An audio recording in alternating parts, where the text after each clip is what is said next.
Welcome. It's the top of 7 o'clock. This is NewsX and I am Rishabh Gulati. What you're about to see over the next 30 minutes raises very serious and poignant questions, not only about our icons and their iconography, but for every single one of us. Ladies and gentlemen, the family members and the heirs and descendants of one of the most popular presidents in India's modern day history, APJ Abdul Kalam, are upset. They claim that a former aide of the late president has usurped his online identity. This claim, they say, has been made directly to that aide, the man on the center of your screens, by them over several emails. They further claim that the online Twitter handle of APJ Abdul Kalam, which had 1.6 million followers, as well as his Facebook account, have been transferred into something called the Kalam Center, which they are disputing. They further claim that when the original Twitter handle was released by the aides of who are operating this Kalam Center, they had somehow managed to migrate the followers from one handle to another, leaving the original handle of Dr. APJ Abdul Kalam, one of the most popular figures in India's history, with only 23 followers. Now, this has serious ramifications, not only for the inheritance as well as the legacy of APJ Abdul Kalam and how that massive footprint of APJ Abdul Kalam is protected online so that his legacy can be preserved for the people who followed him, but also for each and every one of us. It is our digital footprint. It is our e-wallets, our e-libraries, our e-music accounts, what happens to our Facebook pages, what happens to our Twitter handles of our family members is become a serious issue, and the law in this is very vague. We intend to have this conversation tonight. We're having it on the channel. Simultaneously, our tech experts are having a live Facebook discussion on facebook.com/newsxonline. You can follow both. We'll be cutting across to that in just a bit. Meanwhile, we've spoken with the family members of APJ Abdul Kalam, and this is what they have to say to us.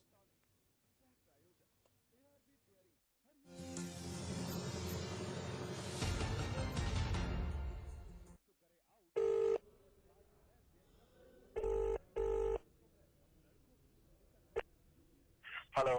Hello, Mr. Srijanpal Singh? Yes. Madhav? Yes, this is Madhav from NewsX. Yeah, boss, we were trying to contact you because, we had met the family members of Dr. Kalam, and they had said that the handle, were you handling his social media earlier? Which one? Of Dr. Kalam, his Twitter handle, his Facebook page, etc. See, what is the Facebook page? You have to find that out now. Which page are you referring to? All that. So, what Madhav will do is that, I'll tell you why I'm asking you, is because I'm working in an organization, right?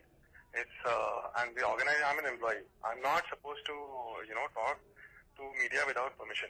No, that's Can okay. you send me these What I want questions to over understand email? is how did Dr. Kalam's 1.6 million followers become followers of Kalam Center? And how is it that Dr. Kalam's page, which you have handled back, has only 26 followers? Can you explain that, please? No, so you'll have to put this in writing. I'll give you a response in writing because, I am working somewhere, right? I'm an employee. Okay. So, You're I'll get into not trouble. running Kalam Center. I'm not running Kalam Center. I'm an employee there. There are many people involved. Yeah, and there's a protocol which has to be followed. You see, it's a very big organization, and I cannot speak on behalf of all these people. It's not like that I started this organization and it belongs to me. No, that's okay. But you're the one who was handling the social media, we understand, and you're the person who's also running this particular handle. So why don't you just do this? I'm sending you my email ID. Yeah. You send an email on this, and I will respond to you. Okay. Please give me your email ID. The right channel. And SMS, isn't it better? Okay. SMS it to me. I'll do that. Okay. Bye.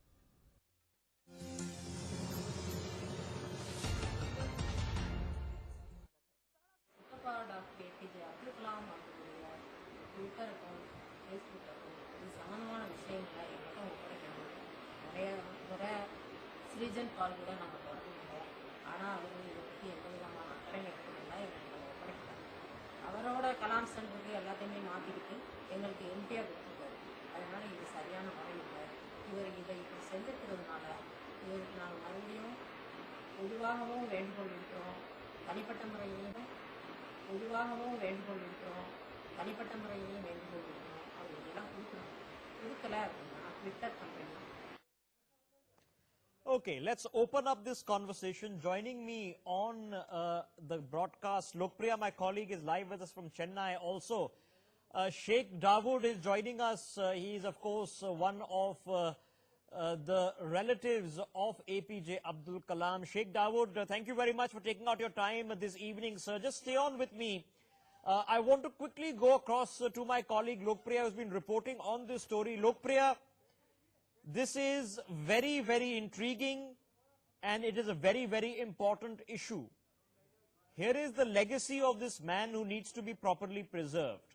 Now, you have a dispute between an organization that calls itself the Kalam Center, that claims it is doing just that, and you have the Kalam family that says that the inheritance of all the online platforms should come to them so that they can preserve them. What is the key point behind that claim, Lokpriya?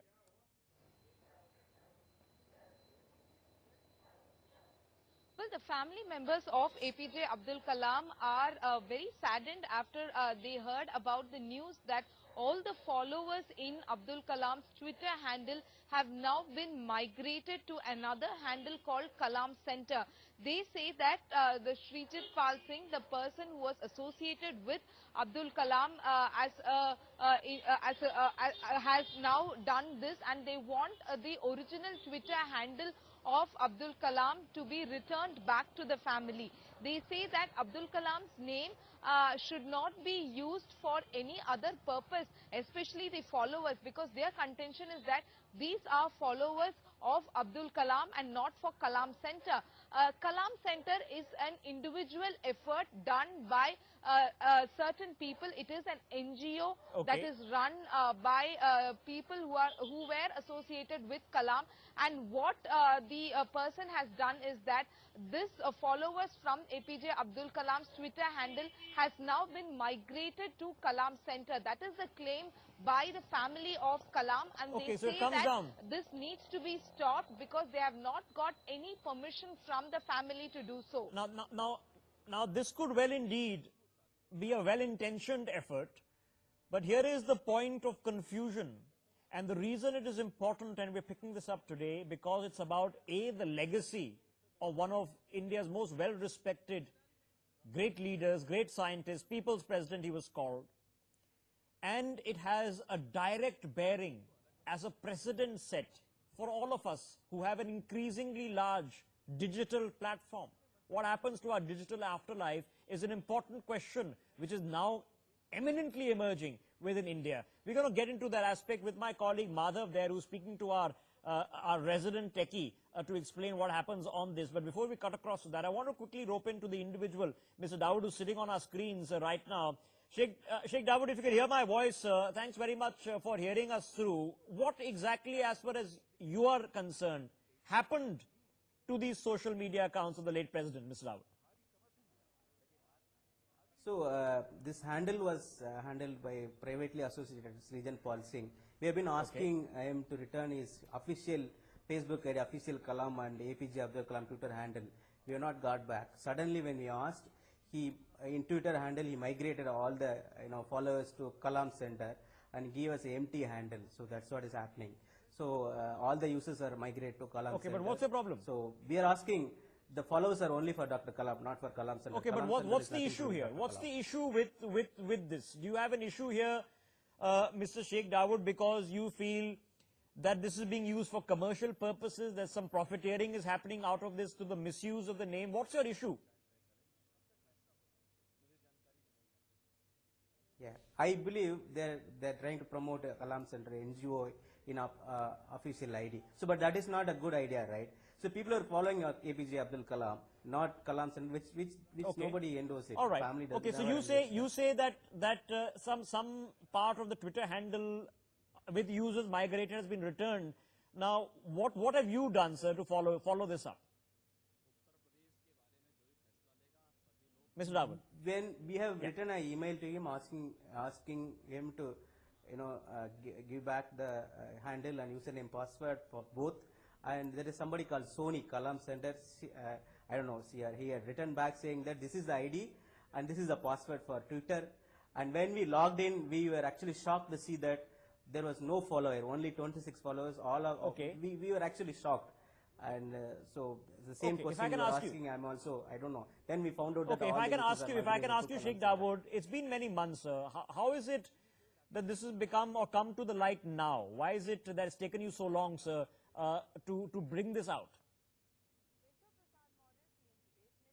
We were actually, when Dr. Kalam passed away, we were, in a so much, uncontrollable situation. Actually, we got the email ID immediately from his secretary. So we are still, he is generously, he has handed over all these belongings, everything. Yeah. But this guy, we have been asking him politely, and we have not got back. All right. So, so that begs the simple question, Sheikh Dawood. This is, as far as you are concerned, and you're being very, very forthright on this. You're very strong in your opinion on this, on where this actually should go and where it actually should not go. So, have you instituted some legal action, sir? Have you taken this up as a cyber offense? What is that you plan to do legally, if anything?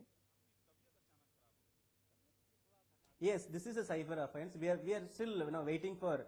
Yesterday also we have written a mail to him saying that he should return it, because we want to settle this matter in a humble manner. So okay, we'll all right, just stay with me, Sheikh Dawood. Just stay with me, because there's something fundamental, like I said at the very beginning of this broadcast, this image and this issue that comes out of this, because it's a very grey area in the law, and that grey area perhaps needs greater definition. Lokpriya, my colleague, is still with us. We'll be cutting across for just a minute to my colleagues Madhav and Vineet, who are discussing this grey area within the law, and gives you a better insight. Let's quickly listen into them and what they're discussing, and then, of course, you can follow that conversation in completion on our Facebook page where it's going on live, and then I'll quickly come back to Lokpriya. Let's quickly dip into that conversation. Absolutely. That is very, very significant, because what people don't realize is that when it comes to important historical figures like APJ Abdul Kalam, even after the death, they are so capable of influencing public opinion. Yes. That is the important aspect that we must remember. They continue to inspire people. Absolutely. They continue to inspire people. And it's not just a question of any controversial or derogatory comment being given. What if this is being exploited for commercial reasons? That's the other point that I'd like to make. And that's the charge that, a certain members of the family who I was speaking to, that's their fear. That, they don't want the present, because at the end of the day, the family is not going to do any kind of business using the name of their own, person with such a great legacy. But what they really do fear is that they should not be exploited by others. There may be several people associated with this particular organization, but if it's being used for commercial purposes or purposes other than what the family wants, maligns the name completely. Certainly maligns the family, and that's certainly something that they do not want. That's why, a family of APJ Abdul Kalam, these emails very clearly show how long and how difficult it has been the road. It's an arduous task. Absolutely arduous task, sitting in Rameshwaram, far away from Delhi, trying to contact, this particular person who has been a former aide of Dr. APJ Abdul Kalam. And it just, it would pain any citizen, who has seen and, respects Dr. Kalam to look at what the family of Dr. APJ Abdul Kalam is having to go through. And literally, having to really wriggle their way out of the system, try and get what they want, try and get the handle of Dr. APJ Abdul Kalam, a digital asset that is rightfully theirs, just fighting to bring it back. It's a very long... So there we go. A parallel conversation is going on there on our Facebook page, which you can also listen into, give you some very specifics with Madhav and Vineet over there. But we've been getting reactions on this, people taking a stand, and we've started a very important debate in this country on the back of what the family of Abdul Kalam have come out and told us. Let's listen into some of those reactions, including from cyber experts, and then we'll get some of the cyber experts live with us. Lokpriya, of course, still with us. Let's listen into those reactions. But as far as we all know, and this affects all of us who now have a very, very large digital footprint, this is a very vague area in the law.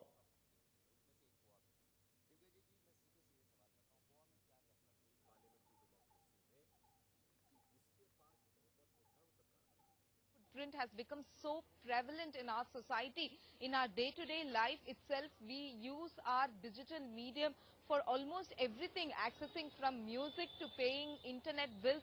Just about everything we use the digital footprint. In that context, there really needs to be some kind of clarity, and especially when it comes to the case of celebrities and important personalities, there needs to be an established code of conduct or established plan of action to see who will get access to that in eventuality, and that is something that needs to be said, because what the family of APJ Abdul Kalam says is that it is not right to use his digital medium after his demise without the consent of the family. In a sense, it is an intellectual theft. That is what the family of APJ Abdul Kalam is claiming on the migration of the followers from Abdul Kalam's Twitter handle. Okay, to so let me Kalam just quickly, Center. if I can just rope in Sheikh Dawood once again. You know, the fundamental thing, of course, Sheikh Dawood, would be, have you contacted the companies? For example, have you contacted a Twitter? Have you contacted a Facebook? Have you written to them and asking them to clarify what internal rules and regulations they follow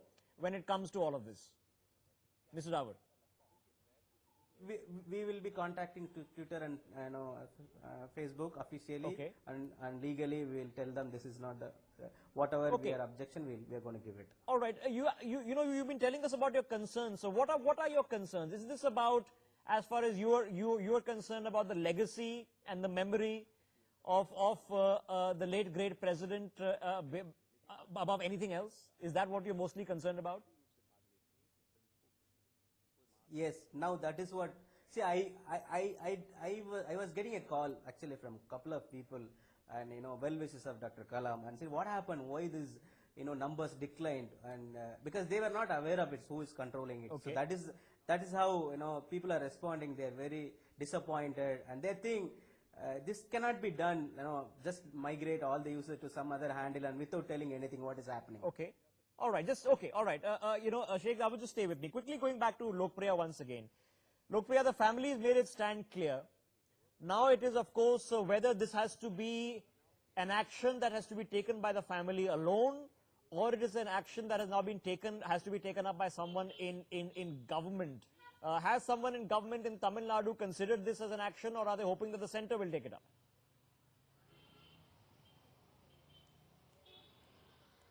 Well, there's been no clarity on this particular issue at this point in time, because we need to know two sides of the story.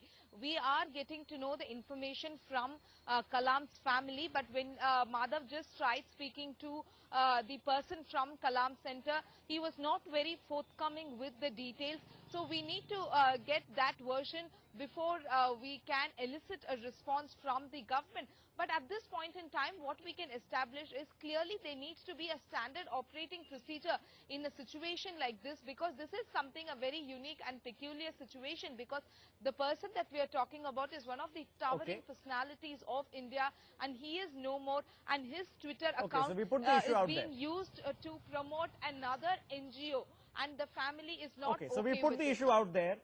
This is what has happened as far as the family claims. There is, of course, the other side that claims it is all well-intentioned. The issue is deriving out of a realization, perhaps, that is missing in a lot of us, that there is a very large digital footprint that all of us now have, and perhaps it's expanding with every day. There are records, there are photographs, there are now finances involved online.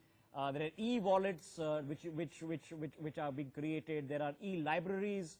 There are even e-music libraries that are paid for, that you pay for. People invest in these. What happens to all of these, and who gets them if they're actually not willed to someone? I want to take a quick reaction from a cyber expert joining us on the broadcast, Pawan Duggal, who will help us understand all of this before we move on. Mr. Duggal, this is a case in point. This is about the legacy of one of India's greatest presidents, which needs to be maintained. So we need to be careful about who controls this legacy post facto, but it also affects all of us, sir. Surely, please understand, we all are now in the digital age, and we just are not only generating digital data in our lifetimes, but we are also leaving behind digital legacies. Unfortunately, the law has not yet stepped in so as to regulate aspects pertaining to protection and preservation of digital legacies. And that's the reason why instances like these are coming up, where people of the stature of Dr. Kalam are suddenly after their death finding their digital legacies being hijacked. I think it's time to look at the law to be amended. The Indian Information Technology Act 2000 is thoroughly inadequate. More and more Indians are dying every day, and every day they are leaving behind digital legacies, the regulation of which has not yet been thought over by law. It's time we need to give statutory protection to digital legacies. The digital legacy needs to be the property of the legal heirs and representatives of the deceased person. Alternatively, any person in his lifetime should have the intrinsic right to will away how and in what particular manner his digital legacy is going to be dealt with, or how his digital avatar will be kept alive onto the internet and on the World Wide Web even after he's gone. Okay, so these are important issues which require consideration. Okay, very specific, Pawan Duggal, for putting that out into the national conversation that we're hoping has begun on NewsX with this broadcast. Thanks very much for joining us. Thanks also to my colleagues Lokpriya